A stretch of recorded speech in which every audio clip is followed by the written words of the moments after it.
Opening remarks or anything? No, hang on, Coach. Once everybody gets set up here, then we'll let Coach Stone fire away with questions.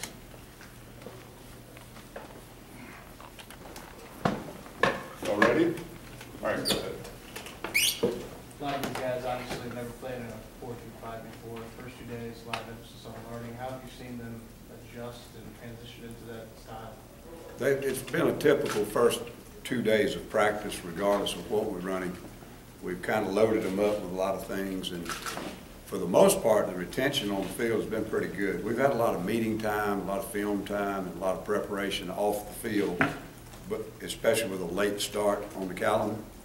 So from an assignment standpoint, I think a lot of them know what they're doing, but we're busting a lot of assignments on the field when we're going full speed. I don't really feel like it has anything to do with the particular system we're running. It's just learning a new defense, learning new verbiage, learning a couple maybe different alignments and those type things. What short time we've had, and without pads, it's very difficult to make a legitimate, I guess, assessment. But I think we've got most of them in the right place. And as we progress into pads tomorrow and on into next week, I think maybe we'll find out a little more about them. But I think we made a couple of moves, like Justin Garrett moved out to the hybrid, and some other things like that. That I think, you know, some of these guys look like they're in the right place. Because of the uniqueness of that position, do you see guys like Justin or others who are excited about that opportunity? Yeah, I hope so. I mean, he was a good inside linebacker, but he's one of the fastest ones we had. And same thing with Javier Mitchell. And we felt like those were the first two we wanted to look at out in space, as we call it. Also, we've got a junior college safety coming in, a big safety in Brandon King. We've got a couple of good high school players. Maybe they can be depth for us or even challenge. But we thought it was best that we move somebody there in the spring and come out of spring feeling like that we didn't have to fix our depth chart in the fall. The guys that have moved out there seem to like it. You know, had a good attitude, got a little enthusiasm about it. It's a fun position to play. You know, a lot of blitzing, at the coverage and space. There's some tough things too. Some very important jobs as far as playing man-to-man on the third best receiver and those type of things that they may not have been used to. Javi is a guy that played defensive line for most of his life. How have you seen him kind of adjusting to playing on the back end for the first time? Skill-wise, physically, he's been fine. Now, just a little technique, some of the things, being comfortable in it, you know, having it, I guess what you'd say, the natural instincts to play it. He seems like he's still kind of picking it up a little bit. I know that you had some yesterday, at least you had Jake and Casanova out there together some. Are those two positions kind of interchangeable too? They're somewhat interchangeable. They physically need to be about the same guy, the Mike and the Will. We asked the Mike to do a lot more of the quarterbacking of the defense. The Will probably has a lot more variation in his coverage drops. So both of them have their amount of complication, if you will. I've found that guys that talk and can communicate and do that, there's some guys that are better at that than others. Usually they end up being a Mike. The one thing that Will has to do a little bit more, he'll do a little more pass rush on blitzes. So those are two things that you have to look for that they've got to be able to do to play there. Right now, I'm rotating a three-way with Frost and McKenzie and Holland, and I'm trying to get Jake to double learn. He's the oldest one. And I'm doing the same thing with the second group. We've got Chris Landrum double learning. Just get through maybe 3 or 4 practices and see how that looks.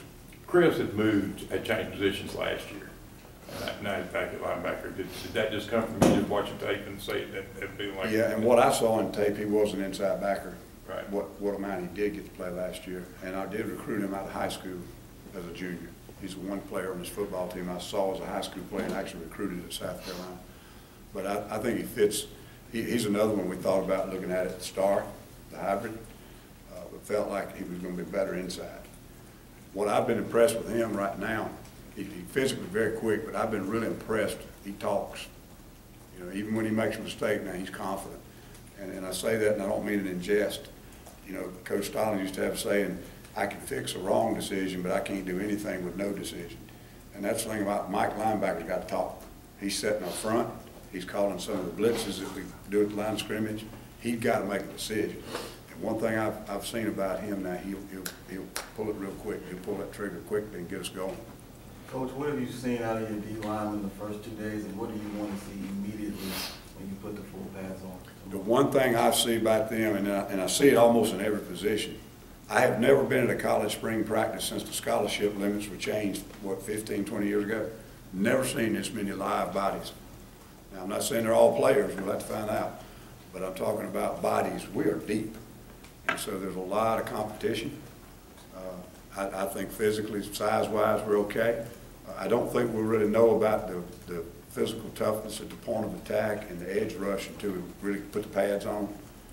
Rodney hasn't really said anything in particular about any one player standing out or being poor. That's a hard position to evaluate before we put on the pads. It's really hard to get a good feel for it.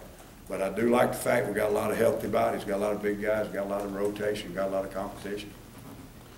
Talk a little bit about how the chemistry between you and your other coaches on that side of the ball have been on the practice field these 2 days. It's been good. I think the first thing you'd have to realize is the experience level we each have. And I like to use the word experience and not age. But, you know, there's a lot of coaching experience in that group. And so been all of us have seen a lot of ways to do things. And personally, I don't think there's one way to do things. I think the Auburn way is the way you do it. And we put it together as a group. Communication's easy. Then the second thing is the fact that I've worked with Harbison 4 different places in Melbourne before also, and they've worked together, you know, in the secondary in the same organization, we split it up. So there's a lot of things that we've been able to, you know, hit the ground running and not have to adapt to each other quite as much. And Rodney obviously being the one who hasn't been as involved with us in the past, but his experience level, he's coached 4-man fronts, 3-man fronts, he's coached it all. So it's been very smooth so far.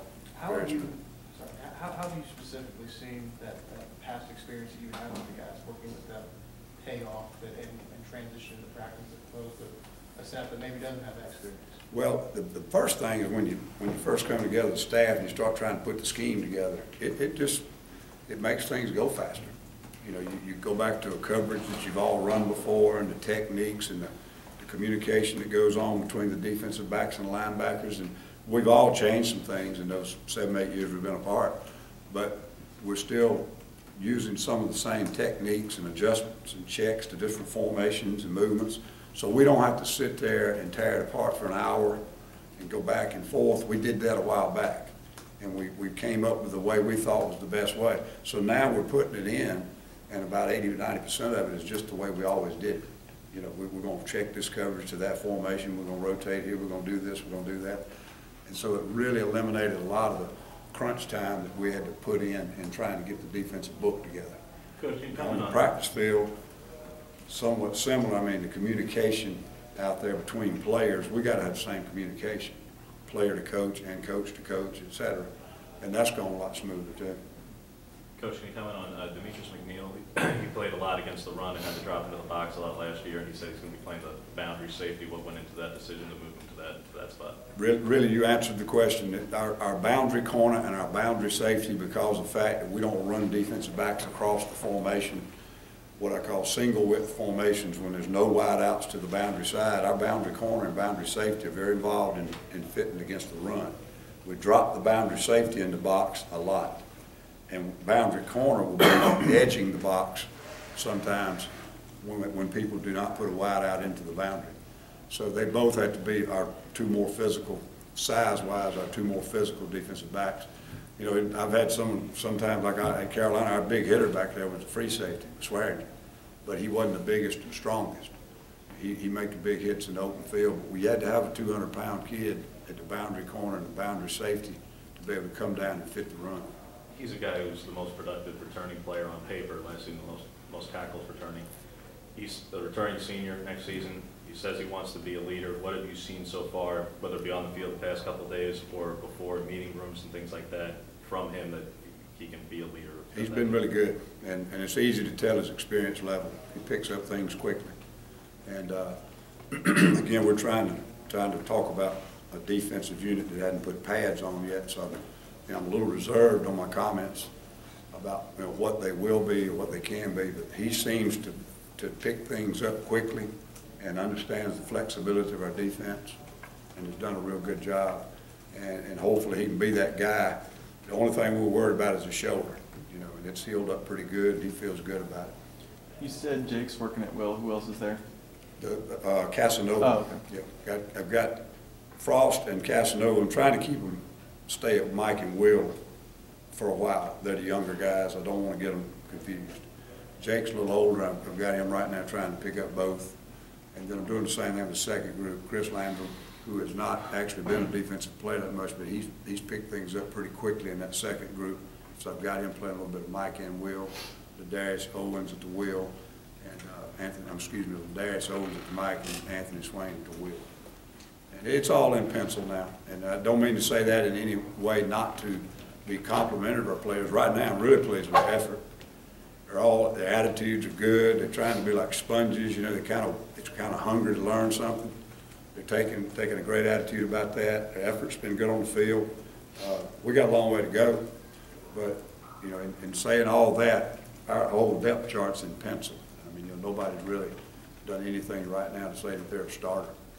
But Darius is another one that was linebacker previously and then got moved. What was it about him that made you believe that linebacker was the place for him? Well, he wanted to move, and just depth chart wise, there was a little less people there than was in the front, and you know, we just want to give him a shot, see if he can do it.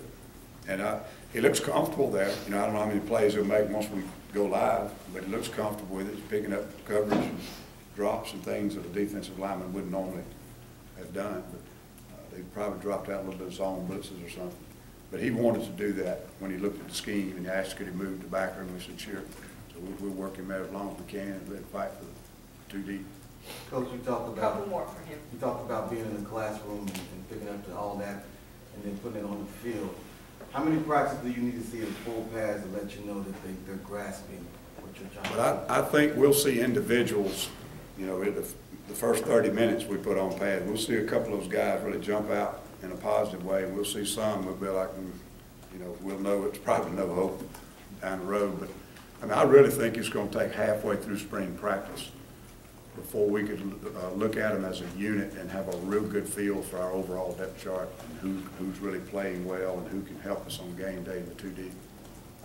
Coach, Anybody else other than the two you mentioned as the Rovers? On the hybrids, Yeah. Dias is working in that third group and with the white group.